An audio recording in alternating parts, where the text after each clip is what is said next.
요즘 우리 사회에 의식 있는 사람들 속에서 일어나는 아주 자그마한 새로운 운동이 있습니다.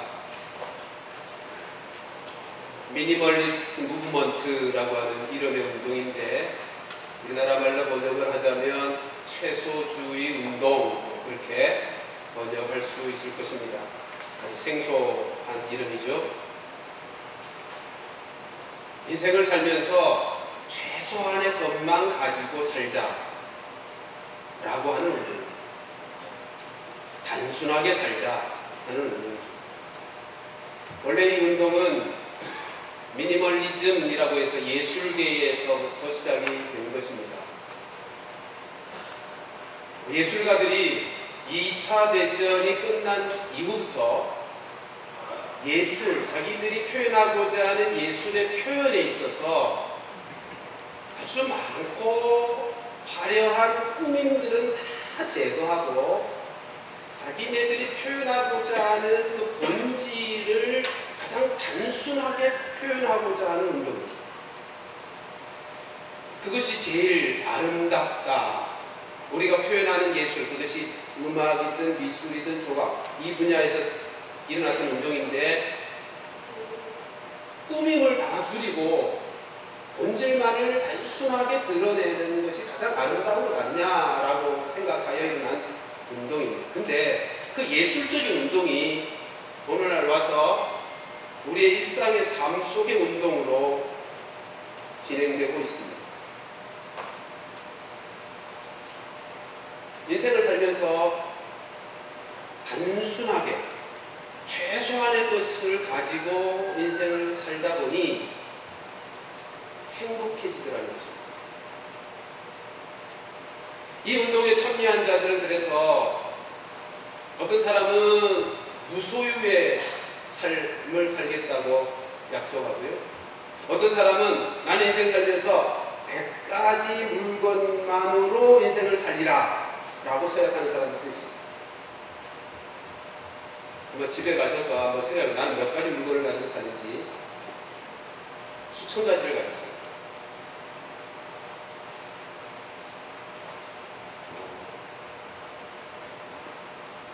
이 운동을 하는 사람들이 이 미니멀리스트 무브먼트가 갖는 장점을 얘기할 때,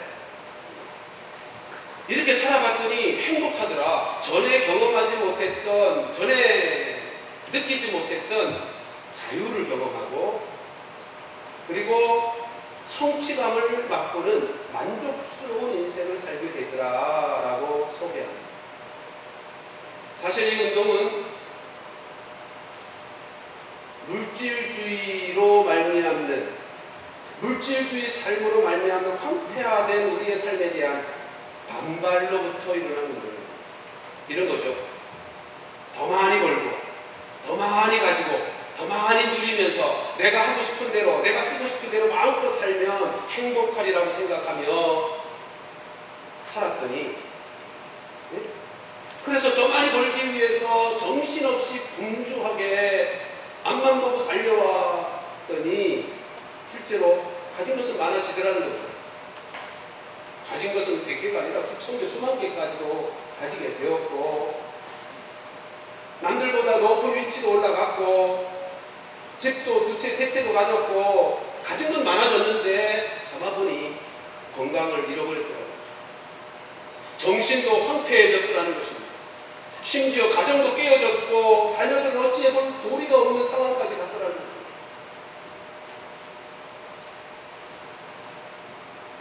내가 왜 살았지? 내가 무엇 때문에 산 거지? 나는 텅 빈 허무감에 빠져버리게 되더라는 것입니다.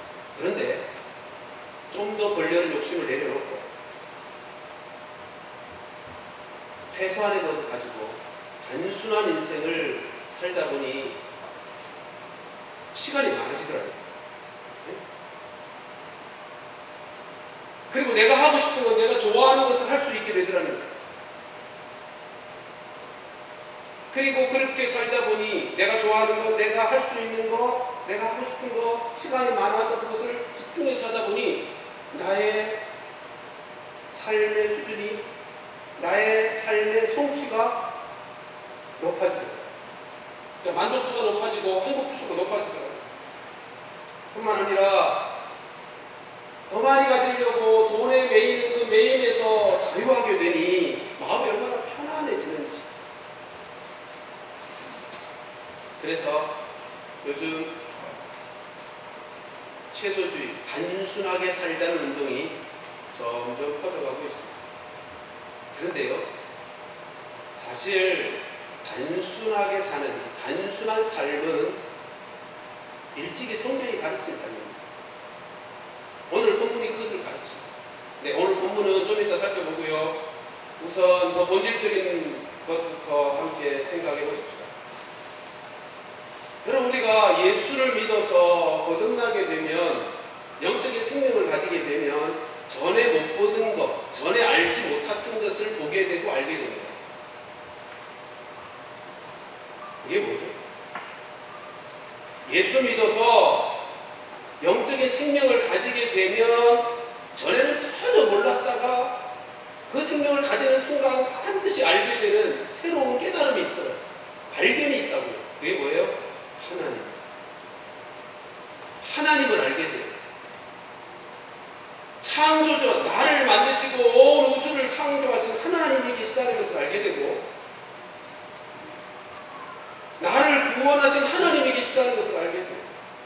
창조주 하나님, 구원주 하나님을 발견하게 됩니다. 그리고 더 나아가서는 그 하나님이 나를 통해서 만들어 가시는 하나님 나라를 발견합니다.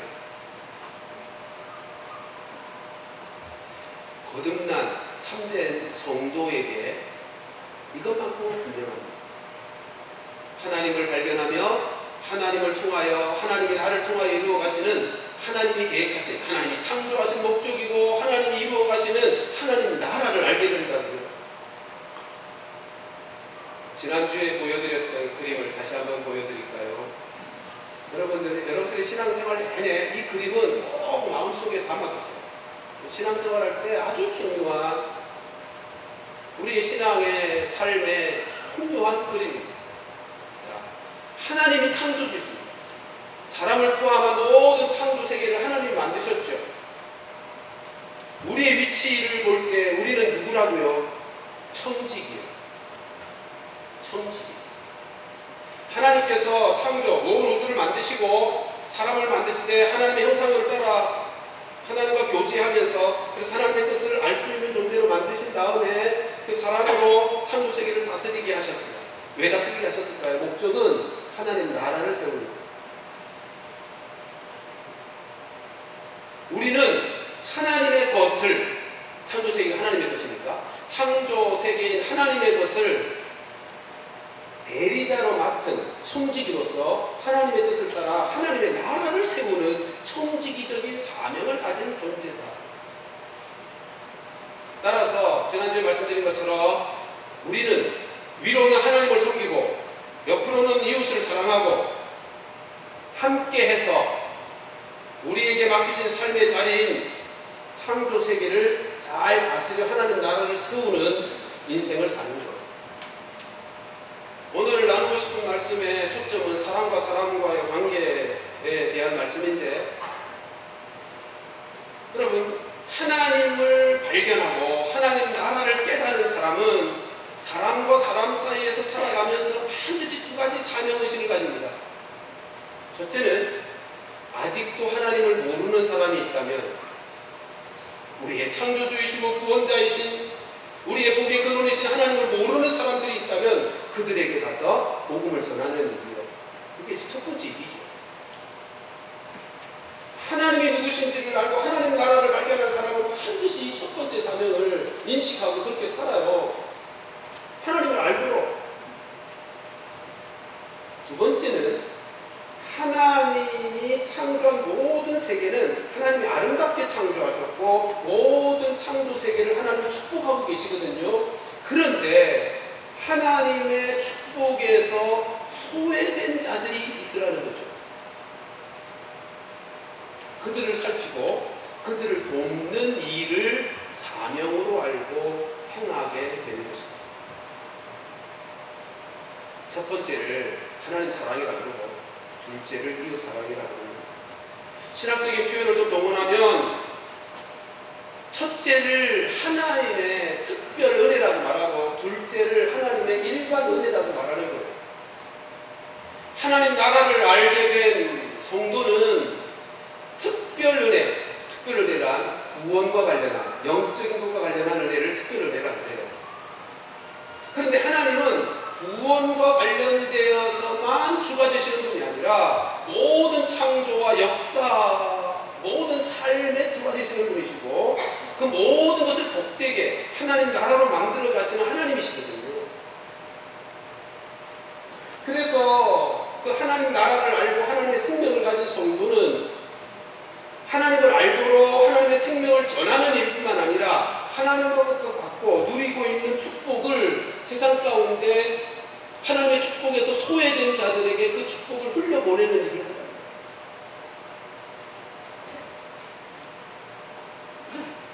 여러분, 우리가 살고 있는 이 지구상에는 하나님의 일반 은혜에서 소외된 사람들이 생각보다 많이 있습니다.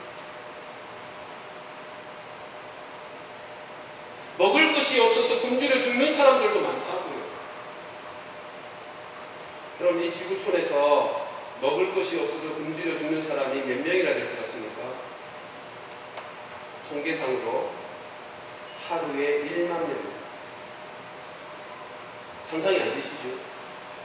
이 지구촌에 먹을 것이 없어서 굶주려 죽어가는 사람이 하루에 10,000명 이상입니다. 또 하루에 1,000원 미만, 1달러 미만으로 살 수밖에 없는 초극빈자들, 우리 지구상에 8억입니다. 여러분, 지구상에 지금 인구가 70억 좀 넘거든요. 그러니까 10분의 1 이상은 이 지구상에 사는 사람들 중에 10분의 1 이상은 헐벗고 굶주리며 살고 있다는 거예요. 그거 생각하면 우리는 참 부자로 살고 있는 거죠. 그렇잖아요. 여러분, 그들이 왜 그렇게 비참하고 굶주리고 헐벗는 인생을 살고 있을까요? 게을러서요? 아니요. 예, 게을러서 가난하게 사는 사람들도 있을 수 있어요. 근데 비자발적 가난도 있다. 열심히 노력하는데도 가난하게 그 가난을 벗어날 수 없이 살아가는 사람들이 많아요, 지금처럼. 왜 그럴까요? 다른 한편에 탐욕에 사로잡혀 사는 사람들 때문에. 가진 사람인데 더 많이 가지고 싶어 하고 내가 가졌기에 나만 잘 먹고 잘 살면 된다 싶어서 나는 마음껏 쓰고 또 낭비하고 또 소비하는 그런 탐욕스러운 사람들 때문에 그래요. 이 자리에 있는 우리 모두가 즐기는 기호품들일 텐데 커피와 초콜릿을 만드는 그 배후의 역사를 아십니까? 초콜릿의 연료인 코코아를 재배하는 그 재배자들은 지구상에서 저개발국 30여 개의 저개발국에 14,000만 명의 소작농들의 땀방울로 재배가 되고 있습니다. 세계 노동기구의 발표입니다. 그 노동인구 중에 1,400만 명의 노동인구 중에 43%가 15세 미만 어린아이입니다. 커피의 원두를 재배하는 그 현장도 마찬가지입니다.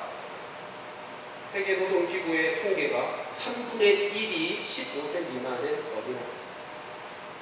여러분, 한참 공부해야 되는 나이에 공부할 기회조차 얻지 못하고 노동 착취를 당하는 거예요. 파키스탄에서는 축구공을 만드는 공장에 열악한 공장인데 그 15살 미만의 아이들이 하루 그 작업을 하면서 보는 일당이 얼마인지 아십니까? 300원. 우리나라 돈으로 300원.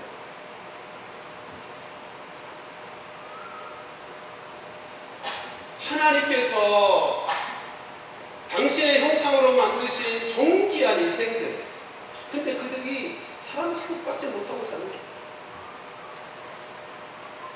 그 삶의 굴레를 벗어나지 못하고 착취당하며 사는 거예요.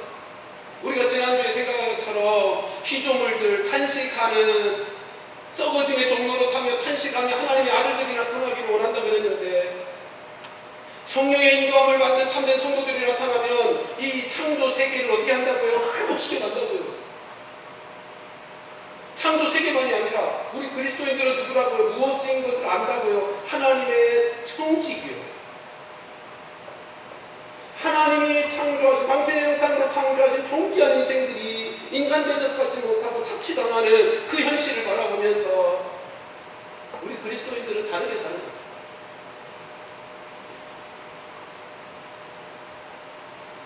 하나님의 축복과 은혜에 소외된 그들을 바라볼 때 그들을 돕고 그들이 함께 살아갈 수 있도록 하나님의 축복을 흘려보내는 것이 하나님을 알고 하나님 나라를 아는 성도의 삶의 모습입니다. 여러분, 우리가 예수를 믿으면 새 생명을 얻었다고 말합니다. 생명은, 라이프는 라이프 스타일, 삶과 연결되어 있는 단어죠. 생명과 라이프와 삶, 라이프 스타일은 뗄래야 뗄 수가 없는 거예요. 우리가 예수 믿어서 우리 안에 세상과는 다른 새로운 생명을 가졌다면 그 생명은 다른 삶을 살게 한다. 이전 생명과 전혀 다른 삶을 살게 한다. 여러분, 그래도 이 세상에서 의식을 좀 가지고 있어도, 야, 이렇게 물질주의에 사로잡혀 돈에 매여 돈이 최고의 가치인 것처럼 여기며 부자 되기 위한 삶의 목적을 가지고 살아가는 거, 이거 못 살 거야, 이건 사는 게 아니지, 그리고 깨달아서 단순한 삶, 최소화의 삶을 살고자 하는데,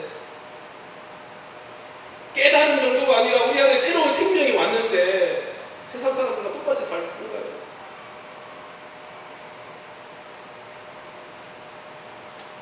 사랑하는 성도들이여, 새로운 생명은 새로운 삶을 살아가게 만들어 갈 줄로 믿습니다.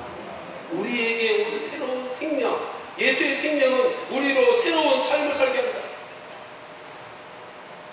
하나님이 친히 이 땅에 세우신 새로운 생명들을 가진 사람들이 모인 새로운 공동체, 이 세상과는 다른 하나님이 친히 세우신 새로운 공동체가 하나 있었죠. 교회예요. 하나님이 친히 디자인하시고 하나님이 친히 성령의 부으심을 통해서 세우셨던 원형교회, 예루살렘 교회의 모습이 어떤지 아시죠? 사도행전은 교회 행전이라고 부릅니다. 이 땅에 하나님이 세상과는 다른 새로운 생명으로 모인 새로운 공동체 하나를 세웠는데, 그 교회의 모습을 보면, 사도행전을 통해서 보면 두 가지가 나와요. 그 하나 뭐죠?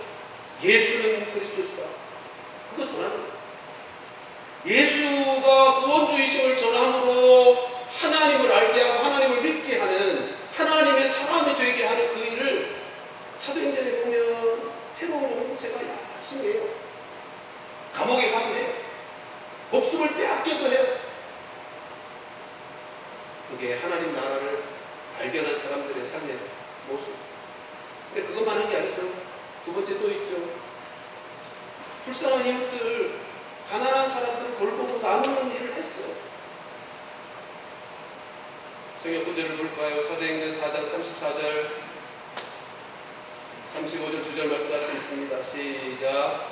그 중에 가난한 사람이 없으니 이는 밭과 집 있는 자는 팔아 그 판 것의 값을 가져다가 사도들의 발 앞에 두매 그들이 각 사람의 필요를 따라. 세상과는 전혀 다른 공동체가 하나 생겼어요. 새로운 생명을 가진 사람들이 모인 공동체예요. 근데 그들이 어떻게 살았다고요? 자기의 소유를 팔아서 각 사람들의 필요를 따라 나누어줘.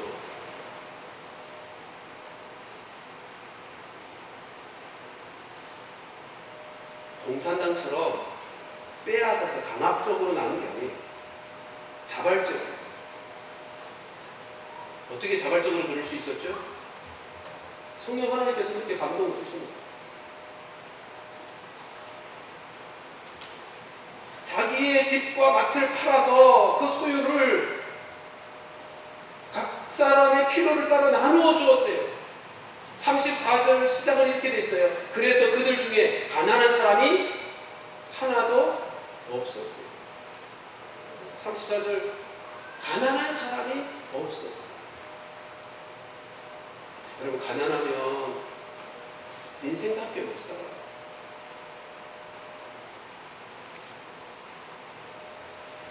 그러니까 하나님의 구원의 은혜만이 아니라 이 구원의 은혜를 경험하여 하나님 나라를 알게 된 사람은 하나님의 일반 은혜도 함께 누리는 공동체를 만든다. 32절에 가서 보면 4장 32절에 그렇게 말씀하고 있습니다. 믿는 우리가 한 마음과 한 뜻이 되어 모든 물건을 서로 통용하고 자기 재물을 조금이라도 자기 것이라고 하는 사람이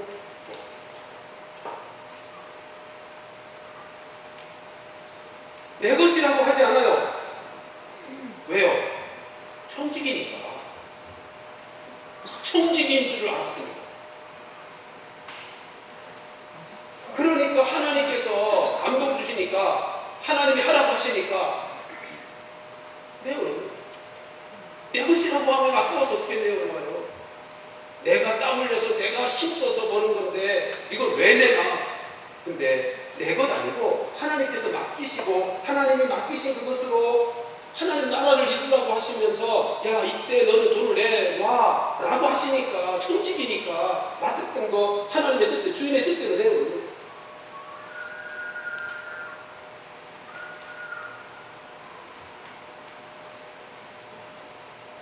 오늘 그리스도인으로서 물질 문제와 관련해서 우리가 어떻게 살아야 되는지에 대한 말씀을 함께 나누고 있는 것입니다. 적어도 단순한 삶을 살아야 되는 거예요. 의식을 가진 사회인의 수준 정도는 돼야죠. 다시 말해서 물질주의에 매여서 물질이 최고의 가치인 것처럼 그것만 추구하는 인생으로 살면 안 된다. 그런 배경을 가지고 이제 오늘 본문을 보십시다. 오늘 본문 먼저, 사실 오늘 본문은 19절까지를 본문으로 삼은 건데요. 오늘 본문에서 말씀하는 게 두 가지예요. 그리스도인들은 재물과 관련해서 이 땅을 어떻게 살아가는가 두 가지요. 본문 6절부터 8절까지는 자족하는 인생을 살라고 했습니다. 본문 좀 띄워주세요. 같이 한번 다시 읽습니다. 6절부터 8절 시작. 그러나 자족하는 마음이 있으면 경건은 큰 이익이 되느니라. 우리가 세상에 아무것도 가지고 온 것이 없음에 또한 아무것도 가지고 가지 못하리니 우리가 먹을 것과 입을 것이 있은지 족한 줄로 알 것이니라. 이 세 절의 말씀의 내용은 자족하는 사람이 되라. 여러분, 이 말씀은 우리가 이미 확인한 것처럼 청직이라고 하는 의식을 전제해야 받을 수 있는 말씀. 자족이란 그냥 팔짱 끼고 아무것도 안 하면서 그냥 주는 것만 먹고 살지, 그게 아니고요. 자족, 그 말씀 그대로의 뜻은 주신 것에 감사하고 만족하는 거예요. 근데 우리가 청직이라고 할까요? 청직이요. 우리가 청직이기 때문에 열심히 살아야 돼요. 맡은 삶의 책임과 사명을 위해서 최선을 다해서 살아야 돼요. 그래서 성경 어디에도 가난을 선이라고 하는 데가 없어요. 부자가 악이 아니에요. 성경은 금욕주의를 가르치지도 않아요. 그리스도인으로서 살아가는 삶의 큰 오해 중에 하나가 금욕주의의 삶을 살아야 되는 것처럼, 거룩하고 경건한 사람은 가난하게 살아야 되는 거야. 뭐 그런 의식들이 한편 좀 깔려 있어요. 아니요. 여러분, 전도서 5장 19절 말씀 보면 하나님이 재물과 부유를 주시는데 그걸 누리게 하시는 거예요. 그리고 즐거워하게 하시는 것이 하나님의 선물이래요. 그리고 성경은 금욕주의를 가르치지 않아요. 우리 그리스도인의 삶은 금욕주의자들처럼 칙칙하게 살지 않아요. 물질주의처럼 살지도 않지만, 물질주의자로 그것이 전부인 것처럼, 그것이 최고의 가치인 것처럼 물질을 쫓아 사는 것도 죄지만, 금욕주의자로 사는 것도 성경이 가르치는 게 아니에요. 어떻게 사는 거예요? 청지기로 사는 거예요. 우리 8절 말씀에 먹는 것과 입는 것만 있으면 족한 줄 알으라고 했는데, 그걸 문자적으로만 이해하지 마세요. 아니, 집이 없어도 그냥 족한 줄 알고 살아야 되나? 아니잖아요. 잠잘 집은 있어야 되잖아요. 전셋집이라도. 지금 이 말씀은 문자대로 하루 한 끼 먹고 입을 옷 한 벌 있으면 되지, 그런 의미로 주시는 말씀이 아니라 하나님이 주시는 것에 대해서 우리가 열심히 청지기로 살아야 된다니까요. 열심히 살아서 하나님이 우리에게 허락하시는 것과 관련해서 그것을 감사하고 족한 줄 알아야 됩니다. 여러분, 어떤 사람은 태어났는데 손에 금수저가 지어져 있어요. 그렇잖아요. 자기가 노력한 것도 아니잖아요. 어떤 사람은 흙수저야.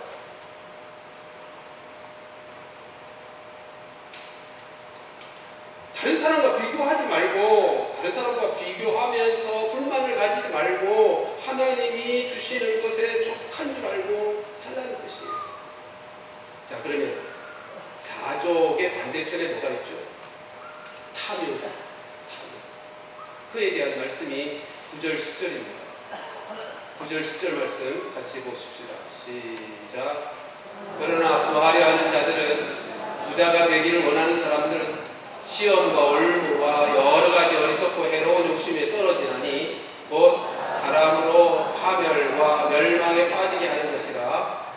돈을 사랑함이 일만하게 뿌리가 되나니 이것을 탐내는 자들은 미혹을 받아 믿음에서 떠나 많은 근심으로서 자기를 찔렀다. 9절 말씀 다시 보십시오. 부하려 하는 자들이라고 되어 있어요. 이 원문의 뜻은 부자가 되기를 원하는 사람들. 근데 의미는 이런 거예요. 내 것 많이 가지고 싶어 하는 자들, 그런 뜻이에요. 얼마를 가졌든 청지기로 자기를 인식하는 사람은 여기에 해당되지 않아요.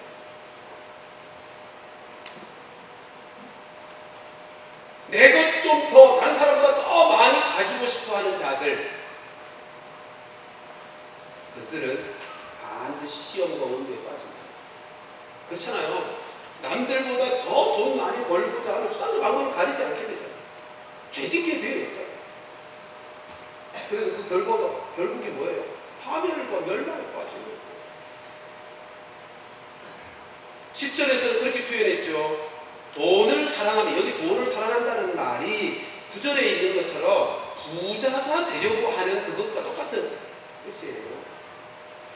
그래서 일만하게 뿌리가 되는데 이것을 탐내는, 탐욕이라고 그러는 거예요.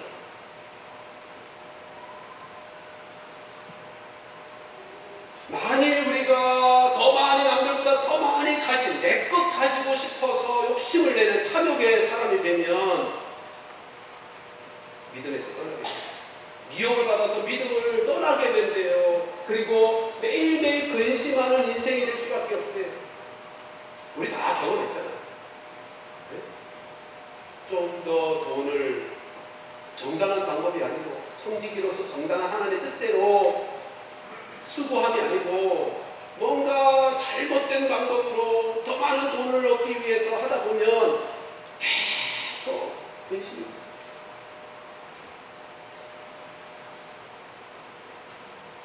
그럼 지금 오늘 10절까지 읽었습니다만 11절 말씀 보십시오. 이렇게 말씀이 이어집니다. 오직 너 하나님의 사람아, 성도를 향해서 직접 말씀합니다. 이것들을 피하라.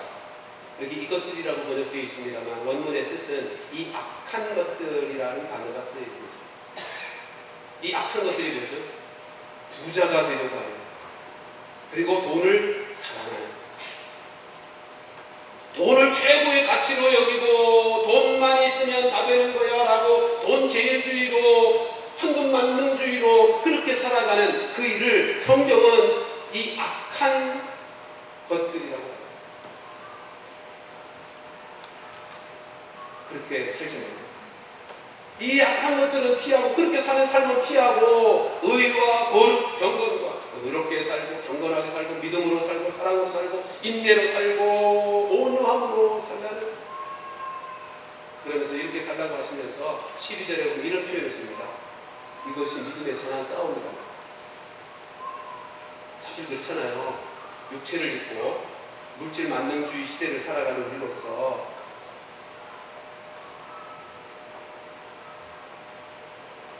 욕심내지 않고 그렇게 살아간다는 게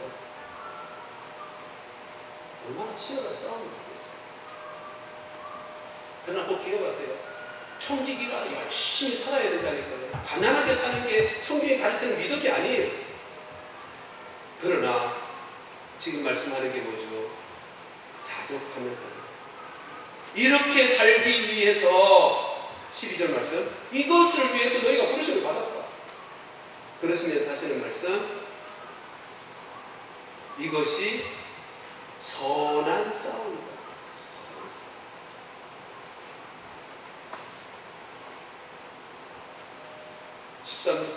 선한 싸움이라고 해서 이렇게 말했어요. 영생을 취하라. 이게 영생의 삶을 사는 거예요. 영생의 삶.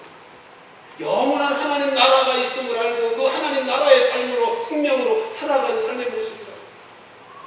두 번째, 그리스도인으로서 물질과 관련해서 첫 번째 삶의 방식은 자족하며 사는 거고요. 두 번째는 17절로 건너가십시오.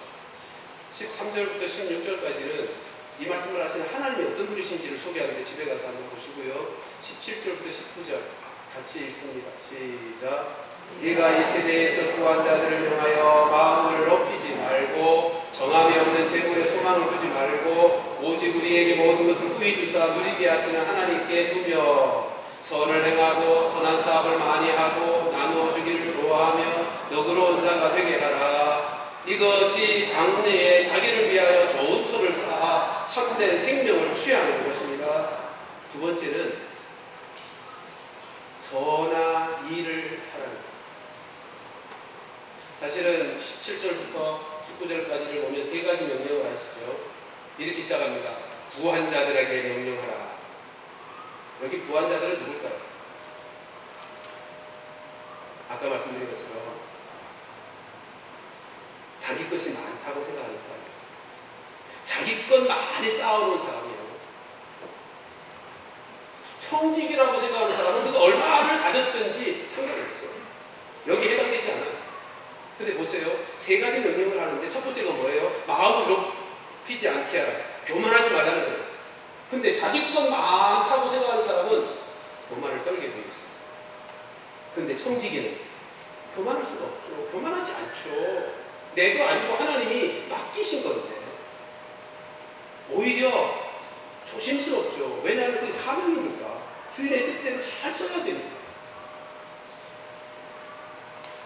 청지기는요 2달란트 받았던 청지기, 5달란트 받았던 청지기처럼 최선을 다해서 많이 남기는 거예요. 근데 그것이 다 그분이 주셨다는, 나에게 맡기셨다는 청지기 의식을 가지고 있기 때문에 많이 5달란트 남겼다고 해서 교만을 떨지 않습니다. 두 번째 명령은 이거죠. 그 재물에 소망을 두지 말고 그것을 주신, 재물을 주신 하나님께 소망을 두라는 거죠. 근데 보세요. 내 것을 많이 쌓아놓고 산다라고 생각하는 사람은 거기에 소망을 두기 그렇잖아요. 야, 나는 뭐 이 정도면 죽을 때까지 먹을 거, 내가 쓸 거 걱정 안 해도 돼. 그러고 산다. 근데 너 부질없는 일이에요. 돈이라는 건 이따가 금방 날아가거든요. 그것을 주시는 하나님께 소망을 두어야 돼요. 하나님께 소망, 그 모든 것을 후히 주시는 하나님께 소망을 두어야 할 줄로 믿습니다. 그걸 하나님께 소망을 두어야 돼요. 그리고 세 번째 하시는 말씀이 뭐예요? 자기 것 많은 사람은 나누며 살지 않아요. 내 건데 내가 얼마나 힘써 노력해서 땀 흘려서 버는 건데 어떻게 아까워서 나눠요? 근데 청직이라고 생각하는 사람은 어떻게 사냐 하면 선한 일을, 선을 행하는 게 선한. 여기 선을 행하고 선을 행하는 것의 내용이 둘로 설명되고 있는 거예요. 하나는 선한 사업이고 하나는 나누기를 좋아하는. 또 그렇게 선한 일, 선을 행한다고 할 때 선을 행한다는 게 뭘까요?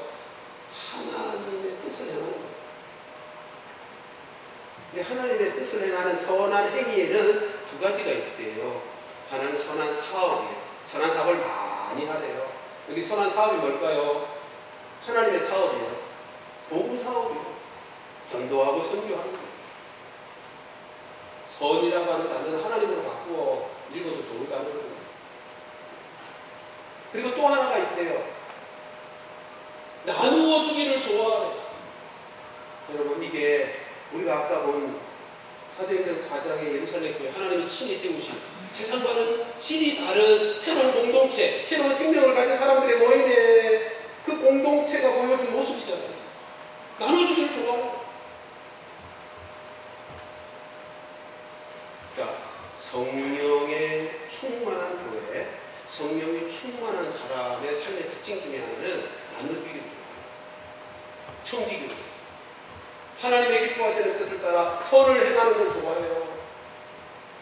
복음 사업을 위해서 드리는 일을 기뻐하고 주변을 바라보며 가난한 이들을 살피며 저들을 하나님의 은혜에 일반 은혜를 함께 누릴 수 있도록 내 가진 것 나누며 사는 것을 좋아해요. 너그럽고 지난 8월 25일 KBS 보도였습니다.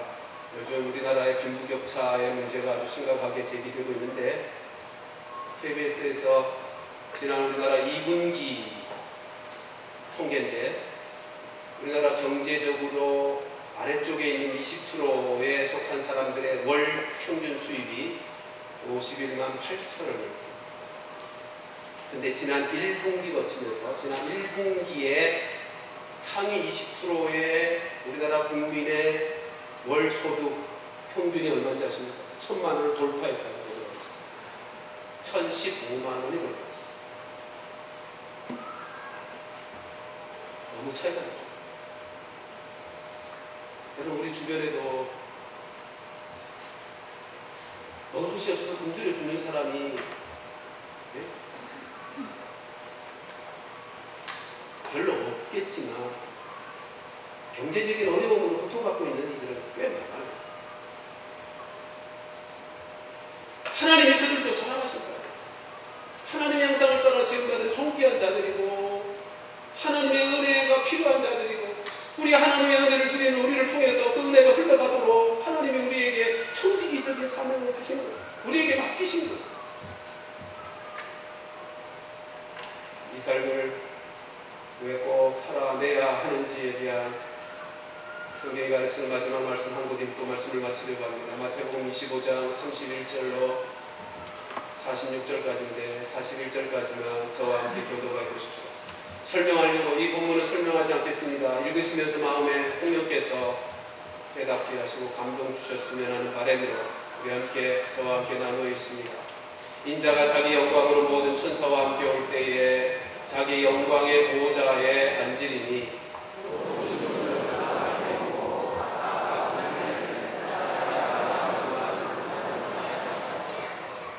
양은 그 오른편에 염소는 왼편에 두리라.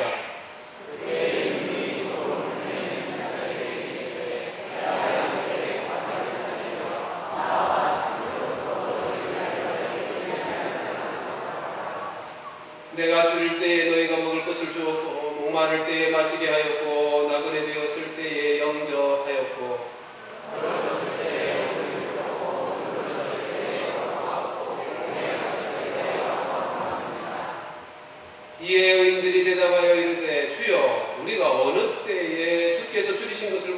주를 대접하였으며 목마르신 것을 보고 마시게 하였나이까.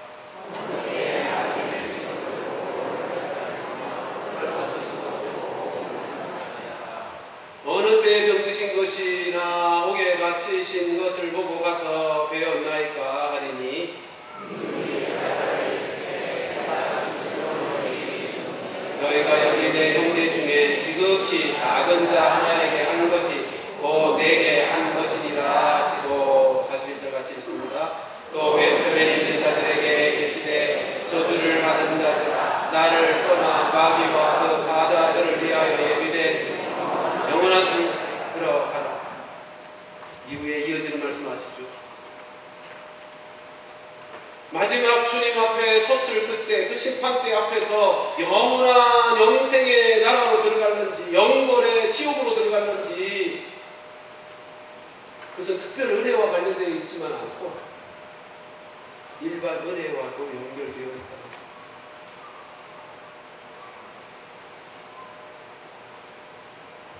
내 주변에 지극히 작은 자, 여기 작은 자는 가난한 자, 힘없는 자, 소외된 사람들, 하나님의 영광스러운 형상을 지음받아서 존귀하게 살아야 될 인생이 그 은혜에서 소외되어 누구 때문에요? 너나 할 것 없는 탐욕의 인생이기 때문에. 소외된 그 사람들은 나에게 주신 은혜를 천지기로 알고 주신 것 함께 나누기를 좋아하며 살아가는 그 삶을 하나님께서 원하시고